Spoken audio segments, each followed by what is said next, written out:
You're watching Satluj TV News, I'm Angus Scott in London. On issues from human rights to Ukraine, Indian Prime Minister Narendra Modi's record has raised alarm bells in Washington. But each time US officials decided the concerns should not derail the relationship. And now Modi faces his biggest risk yet, after US prosecutors allege that an Indian government official directed an assassination attempt on US soil. But so far, in a typically weak response, President Joe Biden's administration is again hoping to keep tensions under wraps.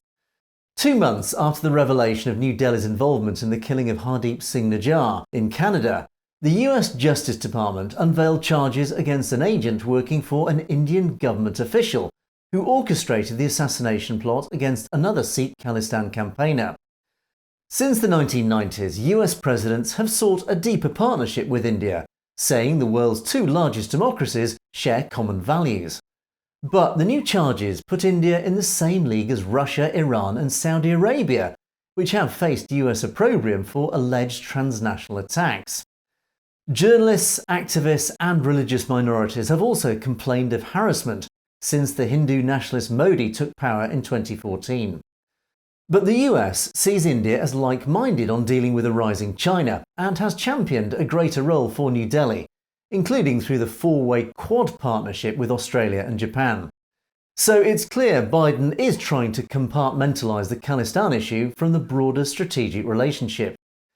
In integrating India into its Indo-Pacific strategy to counter China, Biden's administration sees a close partnership with India as critical to its grand strategy and national security goals, despite many in his party highlighting the fact Modi is turning India into an illiberal democracy.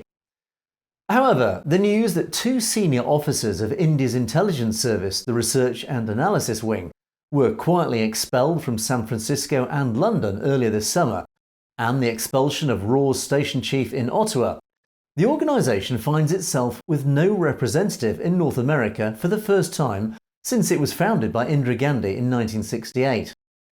So it appears both Washington and London are adopting a pluralistic approach towards India.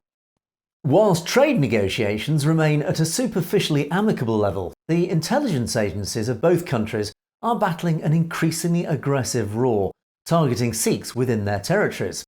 It's reported that MI6 and MI5 have voiced unhappiness on several occasions over the increasing involvement of RAW in illegal operations against Sikhs in the UK, particularly under former Chief Goel, whose past involved him in operations against Khalistan campaigners in India. But the Hindu British Prime Minister, who has a good relationship with the Hindu Indian Prime Minister, is now being accused of deliberately ignoring concerns and suppressing evidence of RAW's activities against British Sikhs, so as not to upset delicate trade discussions. And after this week's revelations, both Biden and Sunak are now coming under increasing pressure from many quarters to act more decisively to protect the Sikh community from Narendra Modi's illegal hit squads. You've been watching Satluj TV News. Don't forget to click on that subscribe button to make sure you get to see stories as they're broadcast. And of course, if you have any comments or opinions on any of our news stories, you can comment below. Or indeed drop us a direct message at message@satlujtv.com. We would love to hear from you. In the meantime, thanks for watching. For Satluj TV News, I'm Angus Scott in London.